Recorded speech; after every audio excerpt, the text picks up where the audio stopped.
Okay, hi everyone. Welcome to the Toronto Youth Food Policy Council's presentation. We're really excited today to talk to you about the impact and importance of youth organizing on food justice.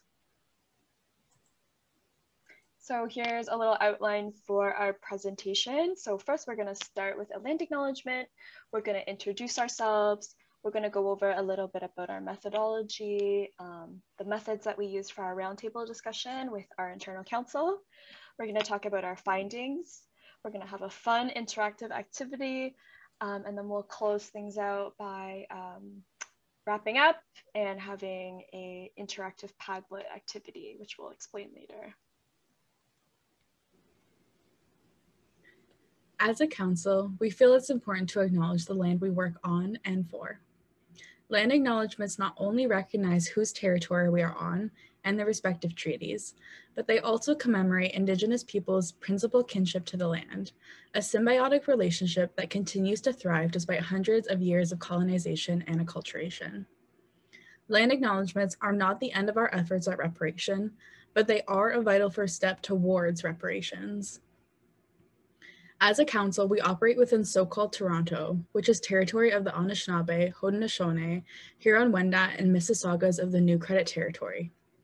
This land falls into the Toronto Purchase, also known as Treaty 13, which was established in 1787, and the Williams Treaties. The Mississaugas of the New Credit entered this treaty in the spirit of friendship and co-land use, and did not agree to sell or cede the land. When we talk about treaties, it is important to recognize the unethical and non-consensual nature of these processes. We are all treaty people. Many of us have come here as settlers, immigrants, newcomers in this generation or generations past. I'd like to also acknowledge those of us who came here involuntarily, particularly as a result of the transatlantic slave trade. And so we honor and pay tribute to the ancestors of African origin and descent. It is impossible to have meaningful conversations about food as a council without connecting these conversations to land. For the discussion we are about to have, specifically about the importance of youth organizing around food justice, thinking about the relationship we have with land is vital. As a youth council, we hope to inspire the next generation of youth and lead the future into respecting Indigenous sovereignty. As many of us are working remotely on land away from Toronto, we also want to acknowledge this. I am located in Thunder Bay, which is Anishinaabe territory. This land falls under the Treaty 60 Robinson Superior and comprises 3 communities: Fort William First Nation, Sandbank First Nation, and Métis Nation of Ontario, Thunder Bay Métis Council. If you haven't already, please take a moment to learn more about the history of the land you live on. There's a lot of resources online, including whos.land/en and native-land.ca. On May 27, 2021, news broke that the remains of 215 children were found buried on the site of a former residential school in Kamloops, BC. As a council working on stolen land, we want to take a moment to honor these young children who were murdered. It is important for nutrition and food professionals, advocates, and those in social justice spaces to recognize the role that we have played in residential schools and continue to play in Indigenous people's lives. Colonization is at the root of all health challenges faced by Indigenous peoples, and to provide better care, we must all make decolonization, indigenization, and reconciliation part of our practice. We are now going to take a 60-second moment of silence. We ask that you pay your respects with this time, and please consider how you can begin or continue to decolonize your practice.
Thank you. And thank you for that, Nicole. Moving forward, we'll be talking a bit more about ourselves and our groups, as well as our positionality. So, why are we positioning ourselves as Youth Food Council members? Well, as youth, we mobilize one another on the basis of our relationships, with goals of creating justice-driven futures. It is impossible for us to be objective as we present our ideas as a collective council. It is our unique experiences that bring us together and make us stronger to enact systemic change. Locating ourselves in this presentation allows us to be transparent with the audience and break cycles of gatekeeping, which is often felt amongst many young people navigating so-called professional spaces.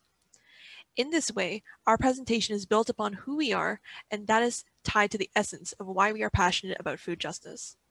This was written and inspired by Research's Ceremony by Wilson, 2008.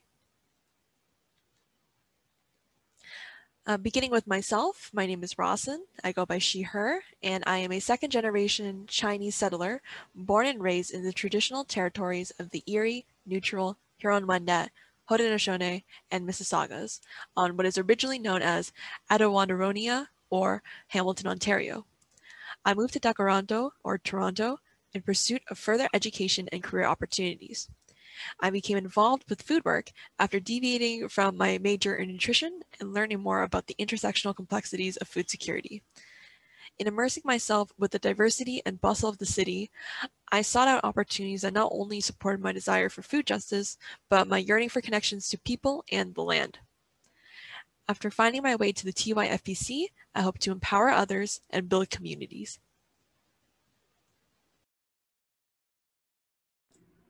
Hi everyone, my name is Nicole and I use pronouns she and her. I am a Francophone living as a settler who has moved across so-called Canada quite a bit. Born in Comox, British Columbia, I grew up in Treaty 61 territory, known as North Bay, of the Algonquin, Cree, Anishinaabe, and Huron-Wendat nations. Lived in Toronto for some years, and now reside in Treaty 60 or Thunder Bay. I learned about food insecurity throughout my undergraduate degree in nutrition, but became involved in food justice and sovereignty work within the past year through the Toronto Youth Food Policy Council. My geographical location has impacted me tremendously and shapes my perspective on our current food system and the changes we need to make to better it. By nature, I am a learner and hope to spread the knowledge imparted on me from other youth and uplift their voices.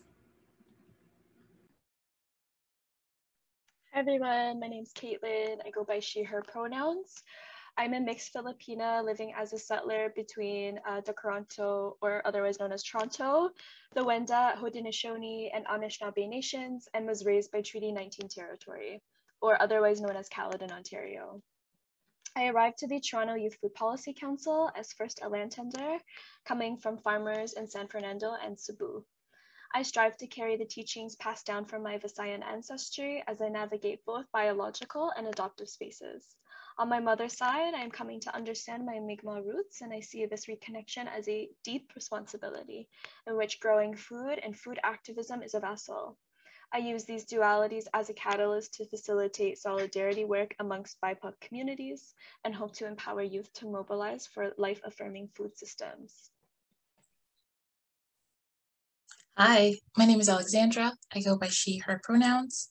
I am a second-generation Congolese Cameroonian settler, born in Treaty 14 territory, known as Mississauga, and raised in Tiohtià:ke, known as Montreal, the traditional territories of the Kanien'kehá:ka Nation, as well as in Ashburn, Virginia, the ancestral territory of the Sioux, Algonquin, Iroquois, Siskahannock, and Piscataway nations, and now reside in Toronto.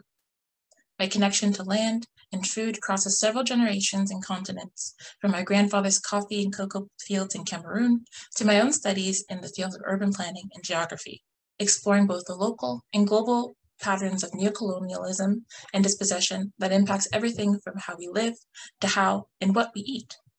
As a student, as a settler, and as someone from two recently sovereign nations, I strive to use these experiences to encourage youth to fight for food justice and build more resilient food systems in their communities. Thank you. And Just to speak a bit more about ourselves as a group, the Toronto Youth Food Policy Council is a volunteer, youth-led, rotating collective focused on intersectional food justice and meaningful youth engagement.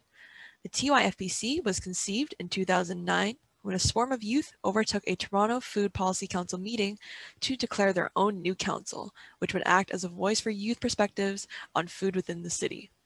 For over a decade, TYFPC has found their niche in providing a grassroots space for learning, while working to especially amplify Black and Indigenous youth perspectives. Each of our workshops and community meetings have focused on a diverse variety of topics related to food justice to be shared with the greater public. Additionally, the TYFPC coordinates a peer-reviewed youth academic journal, The Gathering, and an arts publication, Mélange. We believe that youth are the key change makers for the future, and we aim to engage, build, and mobilize.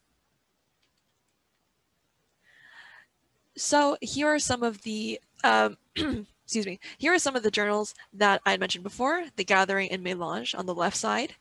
And on the right side, there are some previous promotional materials we used for our community events.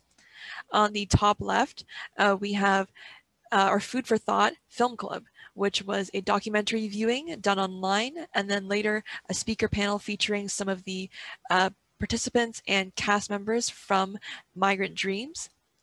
On the right top side, we have our other speaking and webinar-based event, which we'll be touching upon later. And on the bottom right here, we have a photo from the past, just to illustrate some of the public events we would have had pre-COVID. On this slide here, we have a picture of some of our team members. And while unfortunately this doesn't feature everybody, we're happy to have a snapshot of who we work with. And here we are holding some of our favorite foods. All right, so as we went into our research and our roundtable, we sought out to answer one question: what is the impact and importance of youth organizing on food justice? So as we're talking about the methodology, which I'll get into a second, and we're talking about our findings, this is the question that we went into and that we are attempting to answer. All right, so our methodology. So as a community-based organization that values our collective decision-making skills, the TYFPC wanted to come to this conference to spread the message and importance of youth in food work and hopefully be reflected it more in academic and policy spaces. Our methodology was mixed between roundtable discussion and storytelling. We wanted to make our data collection as community-centered as possible. So in this way, we focused on relationship building amongst internal council members, rather than having objective research or statistics in our research and as a part of our goals. As youth, we're not validated or seen within academic spaces. We don't often have access to be policymakers or to be published or to be publishers. And our stories and experiences are enough, and this methodology is a vessel to highlighting this. Our roundtable discussion was presented as optional to attend to all council members, and our discussion was recorded with prior consent acquired. Out of the 19 council members, we had 11 join us for this very lovely conversation. Our discussion was grounded in relationship building. So rather than having set out questions, a roundtable allowed us to discuss what others wanted to share, rather than having set objectives and set questions, in which sometimes youth feel pressure to say the right answer, or want to, contribute to our answers in a way that will make it flow better. However, we really just valued lived experiences and stories, and that's kind of how we came to our findings, as we'll get into later. Our discussion was also grounded in reciprocity.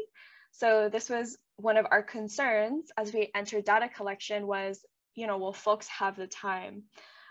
Should we take money out of the budget for honorarium? What does reciprocity look like to us as a youth council, and also a youth council that is predominantly BIPOC youth? And this also came up for us was that youth are often expected to do free labor, although they are the backbone to many institutions and movements. And since we relied on Indigenous research methodologies, we reflected on how our methodology in and of itself was a form of reciprocity. Our methodology was relational, it demonstrated respect, and it demonstrated accountability into action, which is a part of our mission as a council, is to take action as youth, in which we're doing so through this presentation.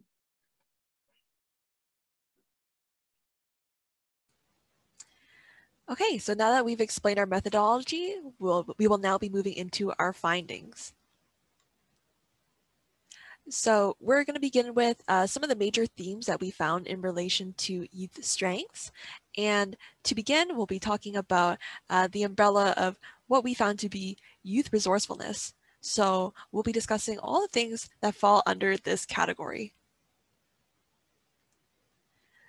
So here we kind of figured out three kind of separate branches within youth resourcefulness. We'll be talking about how youth reach out to peers and organizations, how they create their own projects and opportunities, as well as building their own spaces when they have not been invited or where there has not been one established yet. So youths, whether it's due to a lack of resources or perhaps shyness, reach out to a variety of resources and people for help. When they are independent, they don't have to operate in the same way that a traditional company or organization would. And instead, there's kind of less worry about having to share the spotlight. And instead, youths can be more accepting of simply amplifying their partners equally, whereas an organization may have a larger priority in ensuring that their brand or recognition is the main attraction. By working with partners on the same equal footing, we can also strengthen relationships of reciprocity as well, which we'll be exploring later on. So here are two events which we will highlight that share this notion. On the left, again, the Let's Talk Food on Campus webinar we had, and on the right side, our Instagram TV spotlight for youth food leaders during COVID-19. So here on the left, what happened during our Let's Talk Food on Campus event was a speaker panel webinar featuring a variety of diverse students across the GTA and across many different educational institutions who gathered together to speak about food insecurity on campuses. We wanted to recognize that Mike Lawler was here, but he is missing from the slide because we did not get a picture from him. And additionally, it was hosted by chef and activist Joshna Maharaj. On the right side, we have youth leaders during our COVID-19 Instagram TV series, where we highlighted young people and their food-related projects during COVID-19. So in these two events, we really used our position to only highlight these young people, their issues, and their causes with our social media platform. We also gave them free rein in their speaking, which may not be the same case for a formal organization, who they would perhaps overlook these people for a lack of experience or maybe a lack of media training. And they may also feel the need to kind of hush speakers if they were to criticize other entities or governments, perhaps to help their branding or protect their stakeholders. So one definite strength as a youth is that since we are independent, we can really provide an open mic with our platform for others, as long as they align with our values and share, just in order to share their desires, goals, and achievements and opinions, even if they are critical of existing systems and establishments. Next, youth may also be left out of exclusive or lucrative opportunities that are traditionally gatekept by people with power and resources. So publishing is one example. Young people who still may be unknown in their field or perhaps don't have the means to access things like journal memberships, payment for submissions, labs, or even online article databases. However, they still do offer great ideas for research or creative pieces. So in our case personally with the TYFPC, this was really prevalent for us. When we had created our academic journal, the feedback we received is that there was a lot of youth who expressed interest in doing something more creatively related.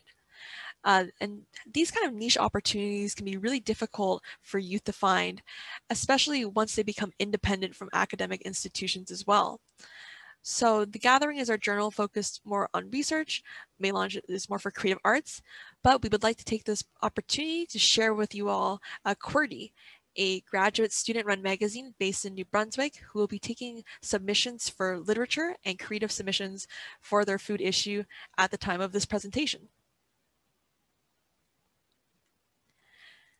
And then finally, under this umbrella, we would like to talk about youth being creative and innovative. So for youth, there are more kind of easier digital tools for their access, especially on social media. Youth are kind of having an easier time in sharing their messages and building their communities online, which was especially useful during COVID-19. Having these additional tools and spaces also means that youth are able to speak freely without having to ask for permission or having to ask for a platform from established bodies. They have the agency to do so themselves, no matter the size of their current platforms. So whether it's Instagram or Twitter, everyone has the same kind of opportunity to share how they feel and what they want to share. Moreover, having grown up and acquired fluency in this digital space also means that they're able to share kind of new and creative ideas as well that maybe other organizations would not think of or want to pursue.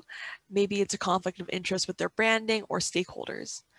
But meanwhile, nowadays, organizations are actually trying to work backwards, trying to get youth interest, youth mobilization, and potentially their wallets too. At the same time, youth are already making materials, they're already in digital spaces for enjoyment or education, or just because they care about it. So on this slide here, we just wanted to share a variety of things that are being done by youth right now. And currently the focus is online because it is topical with COVID-19, but you can only imagine how this would even be changed or applicable when there is a time to foster physical events. So on the left side here, we have our virtual community garden event. So we create kind of an event just to hang out in a space for leisure for youth to come together. On the right side, we have our TYFPC newsletter, which is done to share information and community events to people. And on the bottom here, we have two posts. One on the right side is the TYFPC making an advocacy stance on the council pilot project for Urban Hens TO, which basically supported having chickens in your backyard. And on the left side here, we have us sharing an event from the Instagram Harvesting Freedom, or Justicia for Migrant Workers, where we're kind of sharing their digital online event. So we share on our platforms not only our own posts, but other posts too, to amplify other groups' messages and events. And being in this digital space allows us to really kind of provide information about local and international events everywhere. And I'll hand it off to Kaitlin. Thank you so much, Rossen. Okay, so something else that came up in our roundtable discussion around the impact and importance of youth organizing around food justice was community building. So this section, thanks, Alex. This section dives into the council's discussion around the importance of community building and how youth community builds within the food work and food justice work area. When answering the question, the impact and importance of youth organizing on food justice, community building was listed as valuable in and of itself. And when thinking of the food movement, building community within movements encourages new learning and new growth, leading to commitment to systemic change. Additionally, creating community pushes back against the corporate food regime, in that it pushes against ideologies such as individualism and promotes collectivism and community building. The first pillar that we talked about in community building was youth inspiration. So we determined that youth are immersed in a cycle of influences from our peers and those who come before us, especially when it comes to social justice work. So when we asked council members, why did you get involved with the Toronto Youth Food Policy Council, or how you heard about us, many youth on our council got involved by seeing other youth involved in this work, and that was very inspiring to them, and almost as if they wanted to carry on that moral obligation, and they felt obligated to do so, to do this work. And we reflected on how important it is to include youth in non-youth dominated organizations. For example, in academia, although it is a youth dominated space, not so much in leadership do we see youth, right? And we talked about how to include youth in an intentional way, as it attracts other youth to feel safe and want to get involved and contribute to a project, organization, and institution. We reflect on, although youth are the backbone to many social justice projects, since we know how to mobilize in a way that is relevant, like Rossen was saying, and we also know how to organize in a way that meets the needs of our communities, there's not opportunities or even the spontaneity for youth to be given a real voice, and for these exchanges to be equal, such as payment, first authorship, and there's other examples of this too. The importance of making space for youth to be inspired is to also leave a legacy for your work. So, going back into reciprocity, including youth in your work not only nurtures like the next generation of change leaders, but it benefits you and your project because it gives perpetuity to your project, because you're not going to be involved in it forever. It's going to change, it's going to mend, it's going to mold with the times. Involving youth and giving them a real voice in your work allows your project to have a legacy and actually create systemic change. And that's a very important part of community building, is having all different types of generations. It's very important that your work, especially if it's committed to social change, has someone that you can mentor and take it on, right? Or not even someone, a group, hopefully BIPOC youth as well. That goes into my next point. So the next pillar that we talked about within community building was BIPOC youth elevation. So BIPOC youth live in a world where food work and councils are already very white dominated. And for us to have a space that is specifically for highlighting youth voices and prioritizing BIPOC youth creates the next generation of change leaders. So we do this a lot of times without institutional support and create communities of care that prepare us for other roles, whether that's to lead other community initiatives that specifically impact the communities that we come from, or different initiatives that we want to lead, or it could even be doing, important policy work. And youth have a unique and in-touch way of prioritizing BIPOC voices without tokenizing our fellow kin. It's a very common problem. We notice a lot of tokenization. And since many of us come to this work with different backgrounds and lived experiences, we have genuine connections to one another where the motivations are not the bottom line, but actually in building otherwise worlds where BIPOC youth can flourish in participating in a healthy food system. And the last pillar, I will discuss is where we are rooted. So something that came up when we talked about this was, who we're accountable to as a council and in this work. And we determined that, we're accountable to one another, to our council, to our relationships. So this pillar is called Rooted in Relation.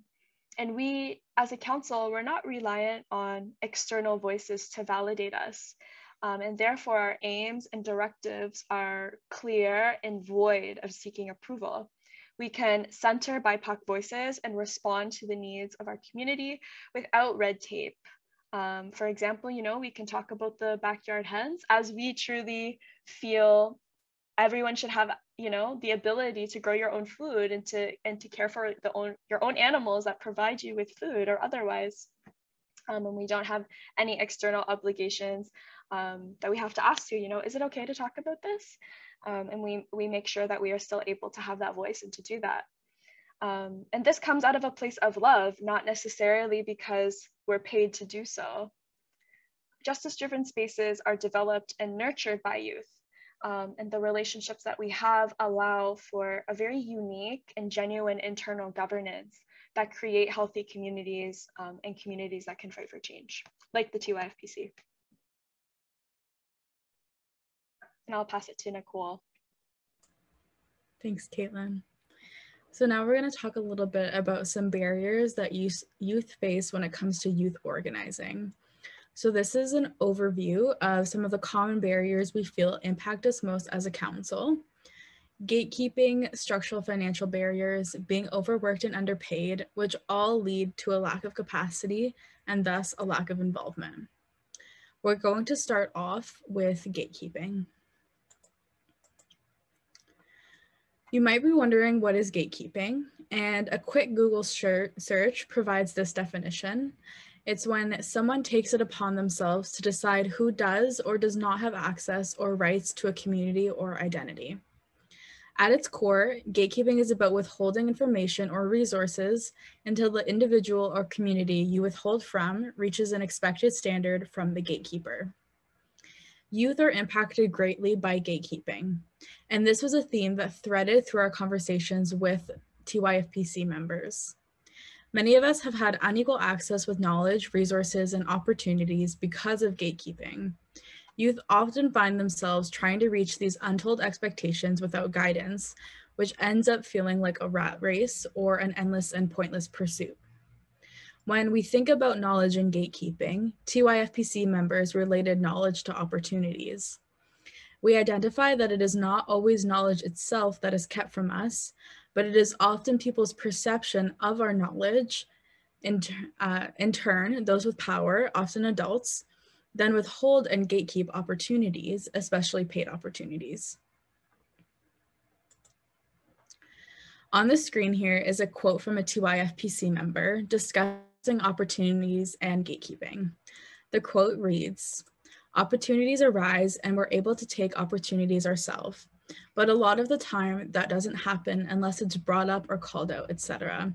Those opportunities don't come up." Here, they're talking about how youth often have to create opportunities for themselves as those with power and decision-making abilities do not provide meaningful opportunities for youth. Opportunities do not just arise, we have to call out organizations for not including our voices. A really great example of this in action is the TYFPC. In the late 1990s, the Toronto Food Policy Council became more exclusive in an attempt to continue to operate in the face of a conservative government. As a result, many youth were now excluded from the conversations and decision-making abilities that the TFPC possessed, and despite being enthusiastic attendees of meetings, were considered part of the audience. In 2009, the TYFPC was founded and declared a legitimate voice in food policy as a counteraction of the lack of inclusion in the TFPC. Now, when we think about resources and opportunities and how that relates to gatekeeping, we discuss often how a lot of the opportunities that are presented to us are not paid. As youth, the resources available to us that help support us are few and far between for most. There is a huge lack of intentional and paid space for youth to do what they're passionate about. Instead, we are often expected to volunteer in order to gain experience and eventually move up to being able to work for a wage. But as youth, we need resources now. Our limited experience is often not a result of limited passion or limited knowledge, but it is a result of limited resources, which is out of our control. Finally, we will be talking about power dynamics. Unequal power dynamics are often the source of gatekeeping. Those in power are nary youth, as the adults in the room are often the decision makers and power holders. Those with more years of experience and a thicker resume tend to be at the top. There are few intentional spaces for youth to explore their passions and have that work be valued, which is why youth organizing is so important. We're able to create a reciprocal space in which knowledge sharing can occur without organizational or capitalist dynamics. So now we're going to be moving on from gatekeeping to structural financial barriers. Youth also face a lot of structural financial barriers. We identified 4 prominent barriers within this category, which were fees, reputation, funds, and volunteering. As youth, we often do not have the funds or means to take on additional unpaid labor, and yet it is expected. Our council iterated often how as youth, many of us being students, we were expected to do hours of unpaid or volunteer work in order to gain experience. Often the work done relied on our specific knowledge or skill set, at times specialized to complete tasks, yet we were still not getting paid.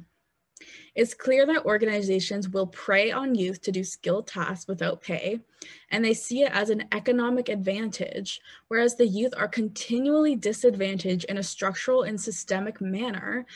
The few funds we have often get drained quickly and are slow to replenish, making it difficult mentally, physically, and emotionally to engage in passion projects or connect with other like-minded youth. A lot of spaces that do offer youth to connect, whether that's through a student networking session or a youth group activity, there's often a paywall associated with the event or activity, making it inaccessible. A great example is this conference. We do not benefit financially from this, from participating in this event as speakers. Each one of our members had to register at the same cost as those attending this conference. This means that the conference fees are not there to support those speaking at the conference or pay them an honorarium of any kind. It instead means that all of the money is going towards covering conference costs and providing profit for the associated organizations who are hosting. There needs to be not only recognition that youth cannot afford to pay the same or any fees, but an intentional shift to start paying youth for their ideas, knowledge, experience, and contributions. In the same vein, being underpaid is not exclusively a youth problem. We all exist in a capitalist society, and often those who are underpaid are marginalized folks. This is a tweet that I saw that really highlights the situation from a different perspective. In this case, this person is a doctor, and they write, "Invited to speak at an academic conference, no honorarium, and they have asked me to pay the conference registration fee of $400 USD. And it's virtual too. I'd rather blow my money on beer."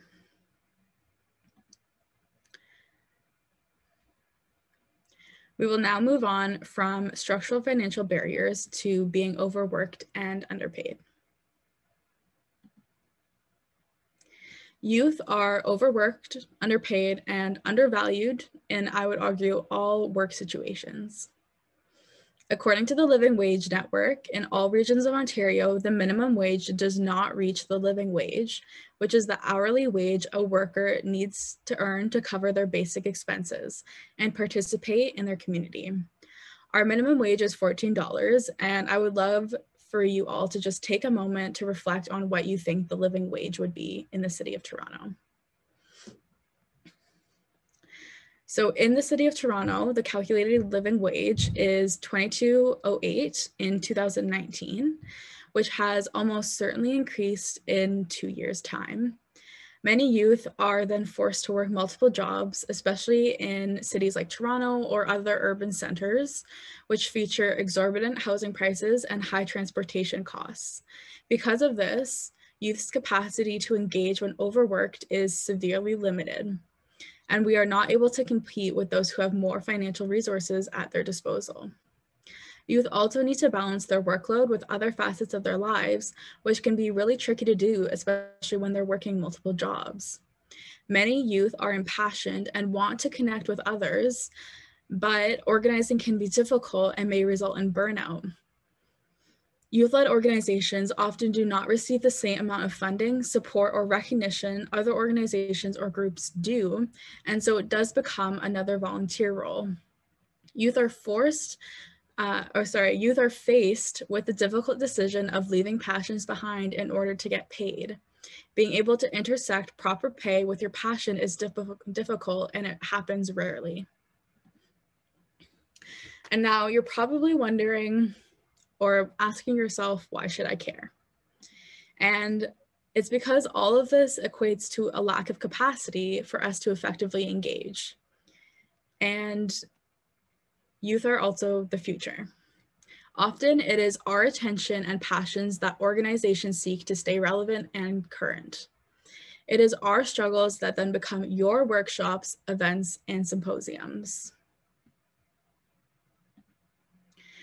You've probably heard that quote, "Youth are the future," but I think this quote really puts that phrase into perspective.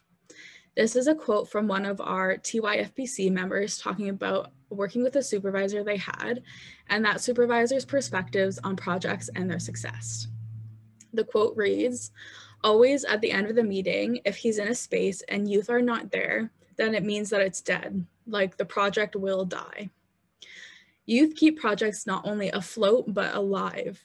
We are the ones pushing organizations, CEOs, and directors to be more inclusive, cutting edge, and more just. And so now, with everything we've talked about today so far, you're probably wondering what you can do. I'm going to pass it off to Alexandra, who is going to lead us through an interactive activity and help you answer exactly this. Thank you, Nicole. So I'll be leading our interactive activity, but before we jump in, I'd like to provide some context. So you may have heard of Arnstein's ladder of citizen participation. Sorry, let's start again. You may have heard of Arnstein's ladder of citizen participation that explores a spectrum of community engagement methods, starting from transactional relationships that don't result in real participation or non-participation, as it is referred to on the ladder, to tokenism, and finally, citizen power, that focuses on opportunities that generate authentic collaborative partnerships and leadership from a community. Similarly, I present the Funders Collaborative on Youth Organizing Continuum, where you find the same type of progression, starting at creating opportunities that only foster individual change, where youth is a client, to those that support transformative systemic change and genuine youth organizing, where youth are leaders and with real decision-making power. That is where we want to be and where we hope you do too. Thankfully, within each of the barriers that were previously discussed also lies the solution. If we look at the first barrier of gatekeeping, so the gatekeeping of knowledge, resources, opportunities, and power, we know that gatekeeping involves the closing of opportunities. So the solution lies in being open and cultivating safe learning spaces for youth and leveraging your own networks and resources to help emerging youth expand their own and amplify the work they're doing. For the other barriers of structural financial barriers and overworked and underpaid youth, both of these obstacles stem from not valuing the experience, labor, or the insights of youth.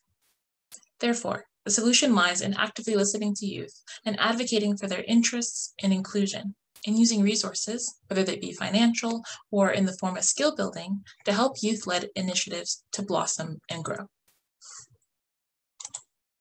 So I want to dive deeper into these solutions and explore some examples of how these barriers have been addressed by other groups and individuals, both within and outside of the food organizing sector.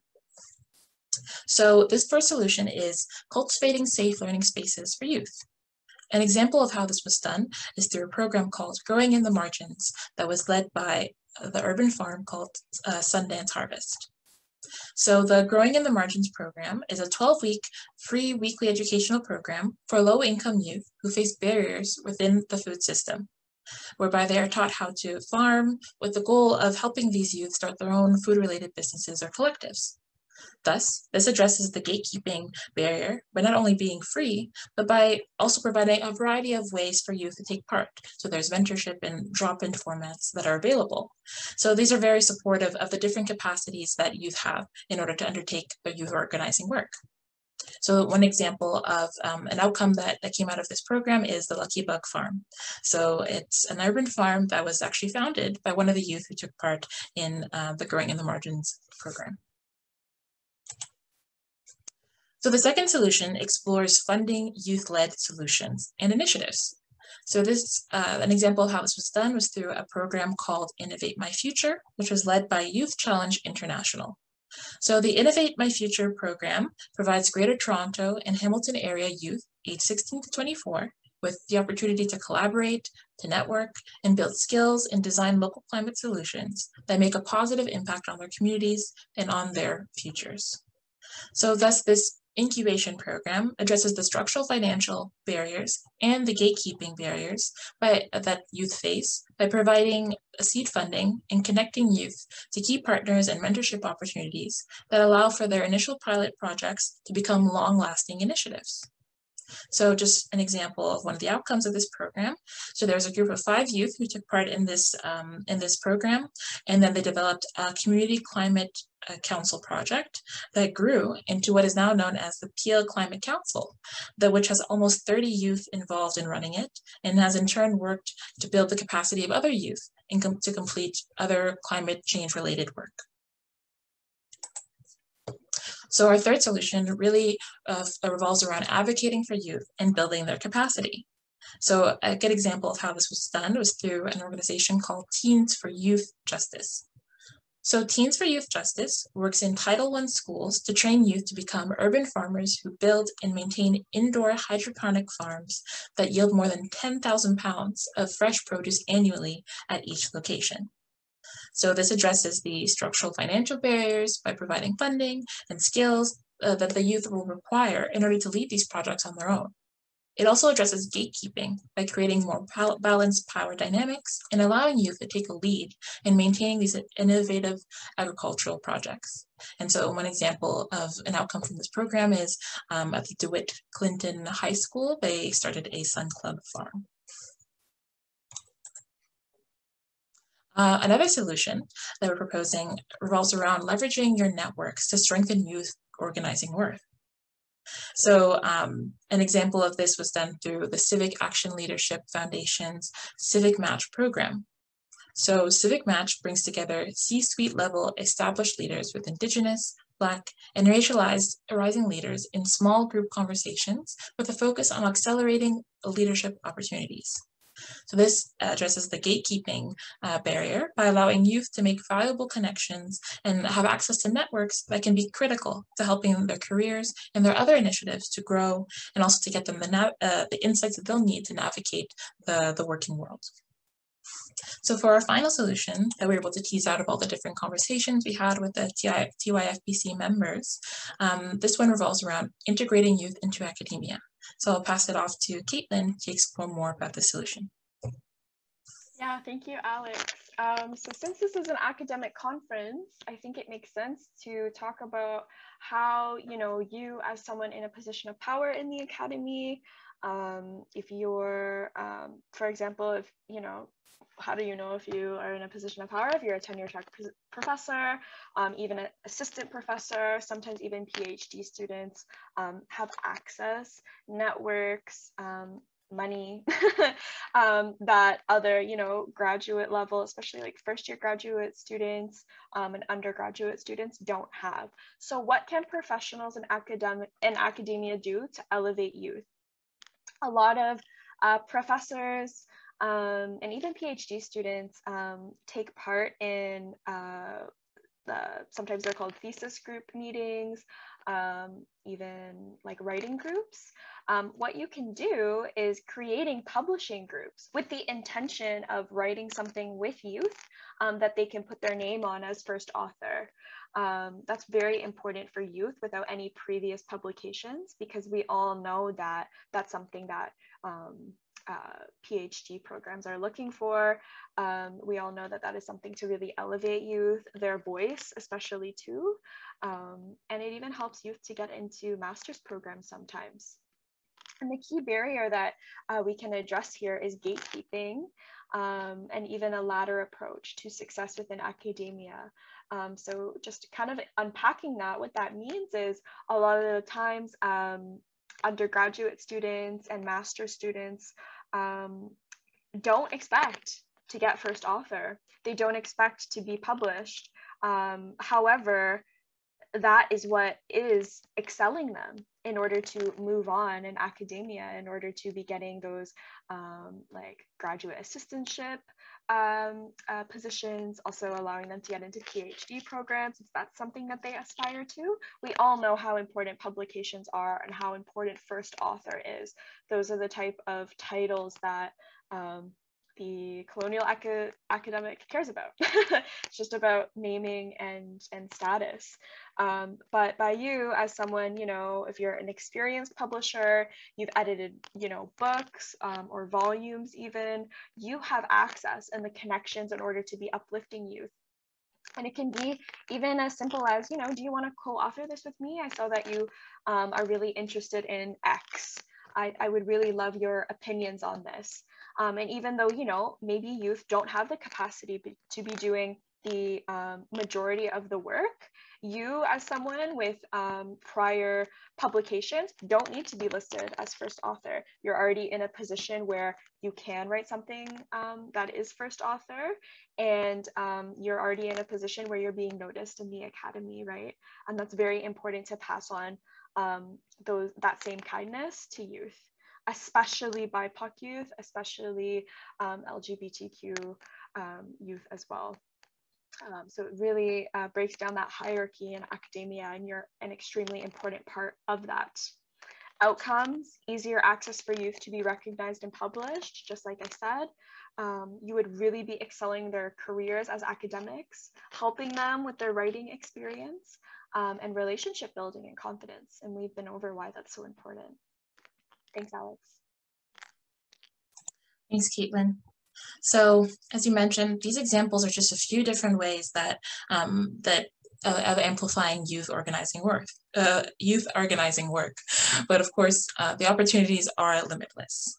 So, as this is a recorded session, we want to leave room for you, whether you are an organization, a small collective, or an individual, to brainstorm some ways that you can integrate more youth voices into the work that you're doing.